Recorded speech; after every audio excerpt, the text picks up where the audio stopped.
Prasasti.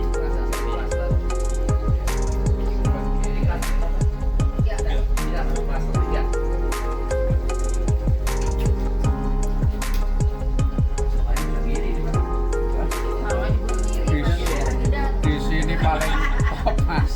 Di sini tuh paling top.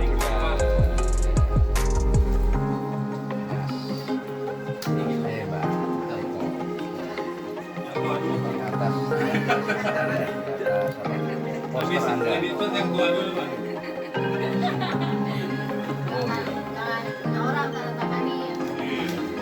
Ini biasanya tangan punya orang loh Pak. Ada terima. Sorry.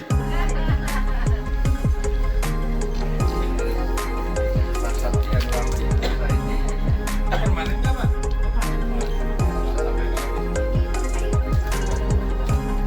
Bawahnya dikit aja. Tanda tangan ini gimana sih Pak? Biar ucap jempol ya.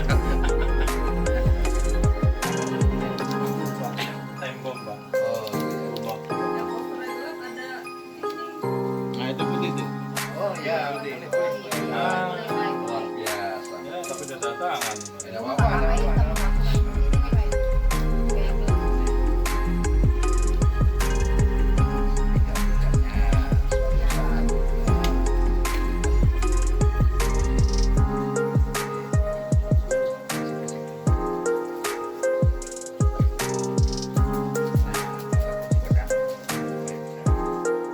Mobil saya ambil apa itu tas gede gitu, saya masukin semua ke dalam pulang. Dua kali saya pulang, udah saya simpen, belum ada ide apa-apa, hanya kepikir ini masih. Ini memang terakhir hanya sebagai tribut saja bahwa hitam putih itu hanya menyederhanakan bentuk dan warna saja. Saya memang belakangan ini lebih banyak senang warna-warna putih karena usia. Saya ingat almarhum Zaini itu waktu menjelang masa tuanya itu putih semua lukisan dia itu, hampir putih. Jadi yang sudah di merah-merah ini belum putih. Pertama memang menyediakan warna supaya apa ya, euforianya juga tidak terlalu berlebihan lah. Ini terakhir pada masa pandemi awal tahun 20-an. Jadi kira-kira bulan pandemi itu kan 19 Februari ya kalau Maretan ya. Nah, saya sempat cari-cari ini kira-kira bulan-bulan November, Oktober lah. Oktober saya ingat betul tuh ke situ. Dapat banyak, tapi pada awal Januari, Februari baru mulai tak bikin. Saya mendapatkan ada 4, tapi ada satu barang yang betul-betul barang saya, yaitu yang ada di tengah itu memang laptop saya rusak, hang semuanya, bongkar, kemudian saya baru toto, sampai ke harddisk-harddisknya, sampai ke telepon saya yang rusak, zaman dulu pakai BlackBerry. Zaman itu harganya 3,5 juta kalau biasanya. Tak tempel di situ tuh, yang di tengah itu, yang di depan TV itu. Terus ini Pak Darto, pengalaman Pak Darto untuk melihat foto dari atas.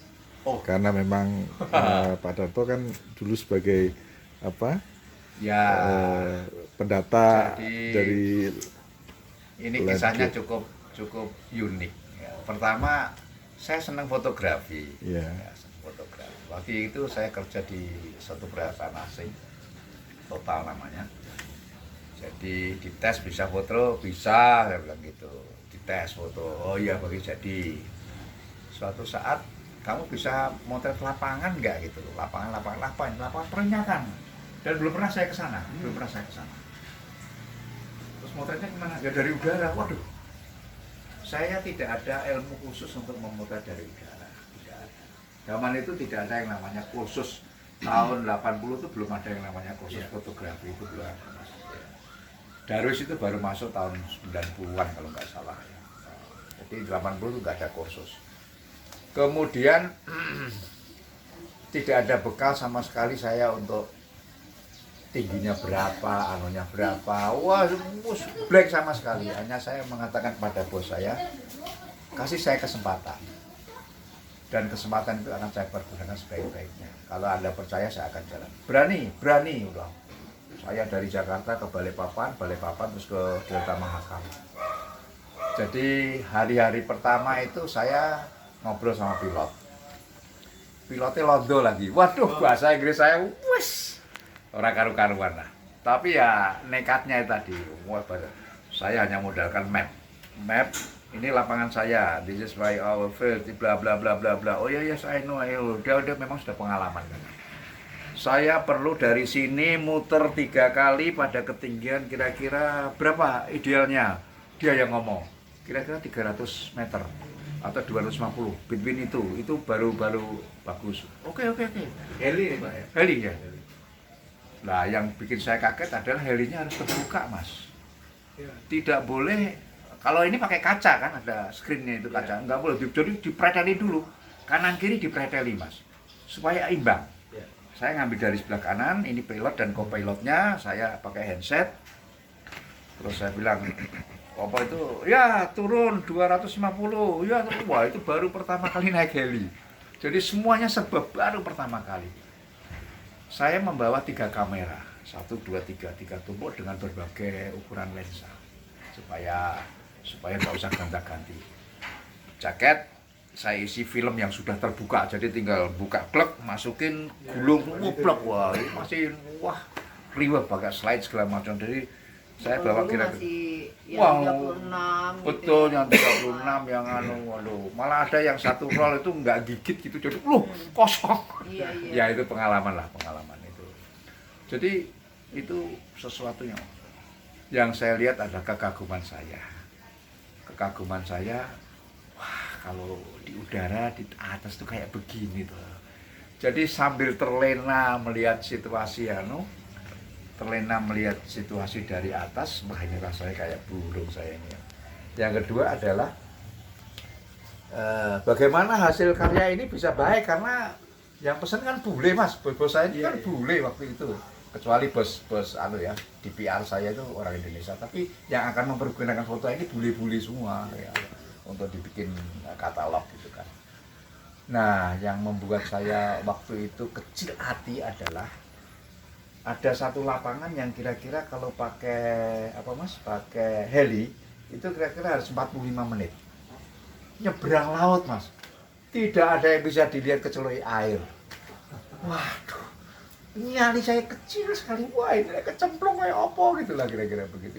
Artinya itu juga mendasari beberapa pola karya Pak Darto ya, untuk memberikan imajinasi. Dampak dari saya bisa memotret dari atas, memotret deltanya itu luar biasa.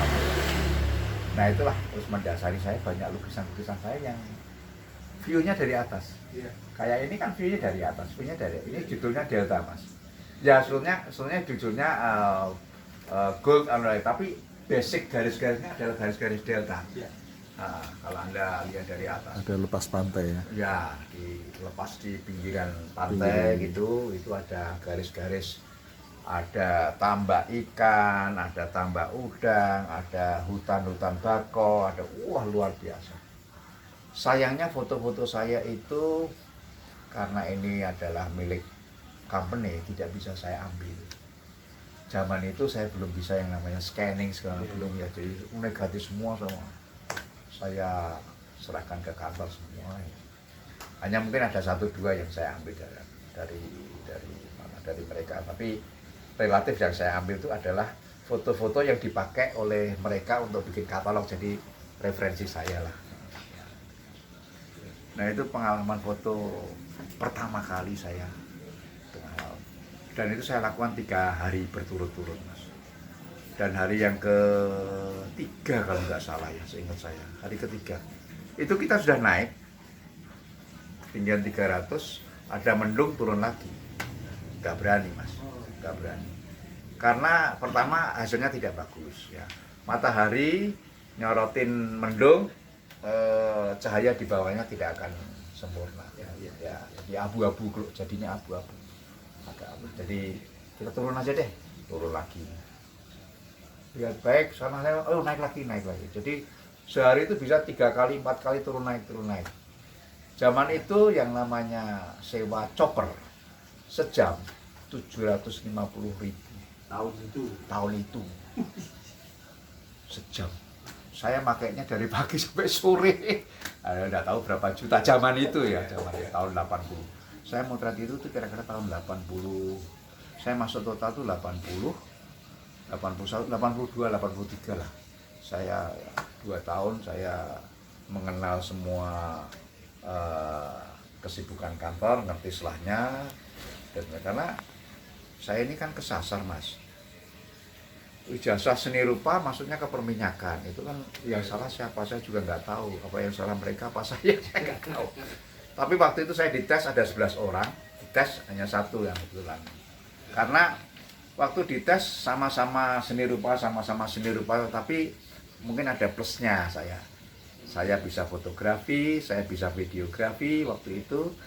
Saya bisa nyopir, saya punya rebues, saya bekas wartawan juga. Dan Rebues nggak tahu. SIM. Anak sekarang nggak ngerti, Pak. Saya karena waktu itu kan belum ada istilah SIM. Punya rebues nggak? Wes, oke Mas. Taruh di situ dulu aja Mas ya. Punya rebues nggak? Rebues itu bahasa Belanda ya. Bahasa Belanda. Sekarang SIM lah. Surat izin pengemudi. Dan waktu itu saya ada 1 credit point yang memang dibutuhkan oleh company adalah sebagai orang pers. Saya dulu wartawan, sempat jadi wartawan 3 tahun ya. Wartawan fotografi, tampilkan sesuai dengan kemampuan dan teknik saya ya. Ya. Ini Karena ya. di belakang ada gunungan, Pak. Gunungan dan bawahnya ini rupanya sepertinya bukan landscape ataupun nah ya mungkin menarik ini beda. Tapi ya, jadi gunungan ini adalah basicnya karena saya orang Jawa, kemudian ada tulisan Jawa, itu terinspirasi dari pengalaman saya waktu pulang ke daerah itu. Ternyata keponakan-keponakan saya itu sudah tidak bisa secara fasih membaca tulisan Jawa. Artinya kelunturan, apa itu istilahnya, mulai melestarikan itu Kurang. berkurang. Sehingga saya memberanikan diri untuk mengulangi lagi, saya membuka kamus, membuka menulis Jawa itu kayak apa. Walaupun zaman saya itu memang diajari ya waktu SD. Wonocoroko. Saya coba menerapkan ini sebagai penanda untuk bahwa tulisan Jawa sebuah culture, sebuah budaya yang turun temurun ya kita lestarikan. Gunungan adalah saya terinspirasi dari pewayangan. Artinya begini, wayang sebelum bercerita, dalang sebelum bercerita dan menutup cerita itu selalu diawali dengan gunungan, jejer, ya, sebagai bumi yang turun dari langit gitu kan, terus baru dia cerita. Nanti habis itu ceritanya selesai, penutupannya tetap gunung yang ke atas sebagai kayak dikembalikan lagi. Nah, itu yang pertama gunungan itu. Jadi kalau toh kita ingin bercerita itu ada pembuka dan penutupnya. Yang kedua, segitiga ini adalah terinspirasi dari teorinya Maslow. Maslow, siapa namanya ya? Maslow lah belakangnya. Itu dia teorinya segitiga. Bahwa pada awal-awal manusia berkiprah di dunia ini, orang itu akan selalu ingin apa ya, dalam tanda petik rada rakus, pengen menguasai segala macam, pengen itu, pengen ini, pengen itu, itu. Tapi pada usia, pada kesibukan, orang akan mengurangi semua sampai pada satu titik akhir orang hanya yakin satu aja, bahwa saya akan kembali ke atas. Itu teori masuk, jadi ada one need saja, satu kebutuhan saja. Tapi kalau yang need di bawah ini biasa, atau kita zaman masih muda itu kan, wah pengen jadi itu, pengen jadi ini, nggak jadi, pengen pindah itu, wah udah seterusnya. Artinya jadi saya ingin mengingatkan pada diri saya bahwa suatu saat kita itu akan tergiring oleh satu titik. Di lukisan gunungan itu tulisan-tulisan Jawa itu seperti yang Pak Darto ceritakan itu tadi. Keinginan tadi. Ada yang seperti itu, dadio sing jujur, ada pesan-pesan seperti itu. Dadio sing jujur, kemudian apa ya, jangan lupa apa istilahnya. Saya memang agak mesti harus aneh. Jadi ada pesan-pesan yang ini bisa baca ya tulisan itu. iya itu kalau, tapi ada yang tidak, Iya. ada yang tidak. Nanti kalau nggak bisa belajar sama saya. Iya. Dan satu titik atas adalah satu titik keemasan yang saya harapkan bahwa ending daripada perjalanan hidup kita itu selalu ketemu yang namanya keagungan, keemasan, masa-masa yang indah, masa-masa keemasan. Itu filosofi. Nah, cerita yang bawah. Ya, cerita yang bawah ini rada unik. Ini terinspirasi dari sebuah lagu namanya Ayun Ambing. Ayun Ambing itu bahasa Sunda, yang artinya adalah menimang bayi untuk ditidurkan sembari dinyanyikan. Ada lagunya. Jadi lagu itu saya dapat kiriman dari teman dari orang Sunda dari Australia. Yang ngirim, Mas ini ada lagu kalau senang instrumental ya. Wah, lagu ini apa nih? Nama apa nih? Ayun Ambing, apa itu mau tujuannya? Saya nggak ngerti. Ini Mas, kalau di Jawa itu kan ada orang kalau ya lelo ledung gitu ya. Nah, ini di Sunda ada gitu. Jadi saya terinspirasi, lagunya enak sekali, melodinya enak sekali, sehingga saya terinspirasi untuk membuat lagu ini. Jadi ini kalau Anda amati, ada seorang yang lagi hamil. Dia selalu mengharapkan sesuatu yang selalu indah dengan berbagai warna ya. Waktu orang melahirkan kan kebanggaan, senang gitu ya, ada euforia, ada senang segala macam ya kan. Dan dia selalu dengan menyanyi, menyenandung itu, ngelus-ngelus perutnya ya, hamil tentunya. Nah, begitu lahir itu maka ada dua tonggong, itu dua ayun, dua gerakan ayunan, titik ini adalah ayunan untuk menggendong anak. Wes, halo, Mungkin di depan mobil yang sana. ya. Supaya nggak menyempit di. Jadi kira-kira ini terinspirasi dari itu. Seorang ibu yang melahirkan itu tentunya pengen punya anak yang suami istri lah mestinya ya, pengen punya anak yang potong ini lebih abstrak. ini lebih apa?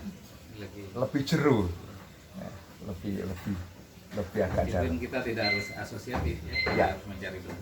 Ya. Ini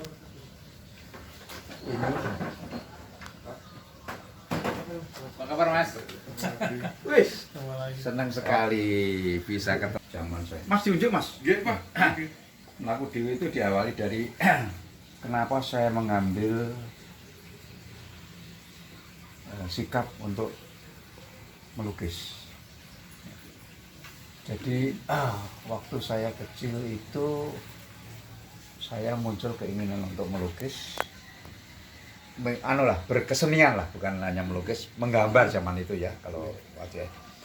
Jadi beberapa guru saya itu memberikan support, kamu nanti sekolahnya yang seni rupa ya gitu. Zaman itu asri ya, asri belum ada yang lain. Dari mana? Guru-guru saya mensupport ada yang lain. Jadi waktu itu saya SD, SMP itu disupport oleh guru menggambar. Kamu sekolah di seni rupa. Tapi begitu saya lulus SD, SMP saya lulus. Waktu itu saya ingin ke Jogja karena di Jogja ada yang namanya Sesri ya, sekolah seni rupa jadi level SMA. Sejujurnya ayah saya menolak. Jangan jadi seniman, kalau ngelomprot gitulah, kira-kira begitulah ya. Jadi image orang tua saya masih soleh. Jadi gimana? Cari yang lain aja supaya kamu nanti bisa bekerja. Akhirnya saya sekolah teknik di Semarang, lulus SLB di Semarang. Jadi singkat kata adalah 3 tahun itu saya tersiksa sekali. Saya tersiksa sekali karena tidak kepengen ke teknik, suruh ke teknik ya. Akhirnya 3 tahun lulus, selesai, saya kembalikan ke ayah. Ayah, saya sudah selesai, saya mau ke Jakarta. Di Jakarta, saya kerja di Jakarta Fair waktu itu, bikin poster-poster. Semuanya itu kita lakukan sendiri, Mas. Nah, ini makanya melaku dewi itu tadi saya begitu. Semua saya lakukan sendiri. Support keluarga iyalah, artinya keluarga itu dari kakak, dari ya udah sana, terserah kamu lah, kamu kan sudah bisa menentukan. Jadi akhirnya saya pengen bekerja, nanti kalau sudah bisa bekerja, punya duit, saya akan kuliah ke seni rupa. Nah, kemudian saya kerja di Jakarta Fair, bikin poster. Tidak lama kemudian ada satu partner lagi, dosen dari IKIP zaman itu, namanya Pak Nugroho Setiawan, sekantor dengan saya. Sekantor, terus dia lihat, Mas Darto, Anda kalau bikin poster kok kayak melukis, dia bilang. Masa sih Mas? Waktu itu saya belum melukis sama sekali, belum melukis. Hanya bikin poster, terus ya itu posternya sama abstrak kayak begini Mas, terus di pojokan saya tulis sama abstrak gitu lah. Nah sama Mas Nugroho, ayo kuliah sana, yuk kuliah. Waduh, duitnya belum ada. Dia yang mensupport saya. Akhirnya saya ditantang sama dia. Itu tahun 71, 72. Mas Darto, yuk pameran lukisan. Wih dah, enggak bisa. Jadi waktu itu Mas Nugroho bukan main dia, bisa kamu bisa. Akhirnya saya lakukan betul Mas. Kita bertiga, saya, Mas Nugroho sama Wahyudi teman saya, untuk bisa pameran di Balai Budaya. Tahun 72. Iya tahun 72. Balai Budaya. Belum lahir ya? Saya juga belum. Saya masih Dan itu ya kembali, ini semuanya memang keputusan Kita semuanya pulang aja, diawali Mas Eko udah gede. Saya juga belum. belum gede. Yang belum, yang aku belum padahal bidannya. Nah disitulah saya pameran, betul. Yang meresmikan waktu itu adalah Pak Kusnadi. Di antara lukisan-lukisan itu ada satu lukisan saya yang terjual. Wah ini yang bagi saya sedih. Ini ya, bukan karena terjualnya. Ternyata ada orang yang mengapresiasi karya saya, tidak hanya sekadar. Yang membeli adalah seorang insinyur dari Trisakti, namanya Heru Sayuto. Dia direktur teknik dari Trisakti untuk sebuah perusahaan. Jadi Trisakti membuat perusahaan, dia direkturnya, dia dosen juga. Jadi karena waktu itu yang beli dia, terus orangnya pasti berpendidikan, ngerti kesenian, bla bla bla. Saya mulai yakin. Saya selama ini memang jatuh waktu pembukaan ya, habis-habisan waktu itu di Caci Mode. Tapi pada hari ketiga keempat lukisan saya laku, saya bangkit kembali. Wah, ini yang namanya melaku dewe tadi Mas ya. Saya bangkit kembali Mas. Yang hari terakhir, menjelang hari terakhir, itu ada seorang yang namanya Dr. Siti Tan. Orang keramikus, orang Medan, Chinese Medan. Kemudian dia tinggal di Jakarta, tapi kerjanya di Jerman. Ngajar dan buat, dia seorang keramikus. Datang lihat lukisan saya, lukisan kamu kok aneh ya, artinya tidak seterbiasa tahun-tahun itu ya, tidak tahun-tahun itu, tidak tahun 70-an itu tidak terbiasa. Kamu sekolah enggak sih? Kenapa enggak sekolah? Ya duit kurang, waktu tidak ada. Oke. Kamu ada mau sekolah enggak? Mau, saya bilang kalau ada kesempatan. Nanti penutupan kita ketemu ya. Penutupan dia datang lagi Mas, datang. Kamu cari sekolah, saya biayai 2 tahun. Waduh, tambah-tambah saya semangat. Jadi ternyata Tuhan itu memang waktu saya awal down tadi itu, sekarang saya dibangkitkan kembali untuk mulai. Dan ini memang sesuai dengan keinginan saya untuk bisa sekolah sendiri. Akhirnya dari situ saya bisa dapat beasiswa dia 2 tahun. Sekolahnya di Sekolah Tinggi Seni Rupa Nasional, itu kepunya Pak Asnam, Dr. Andes Asman, juga dosen dari IKIP. Nah, saya masuk sana karena didorong oleh Mas Nugroho Setiawan tadi. Dia dosen di situ. Jadi kalau di kantor ini teman, malah bukan teman, dia sedikit bawaan saya karena saya lebih senior di sana. Tapi kalau di sekolah dia dosen saya gitulah. Akhirnya kelas itu 3,5 tahun selesai. Pada akhir tahun saya disuruh oleh Pak Asnam itu kepalanya. Itu ada perlombaan festival seni rupa seluruh mahasiswa Jakarta.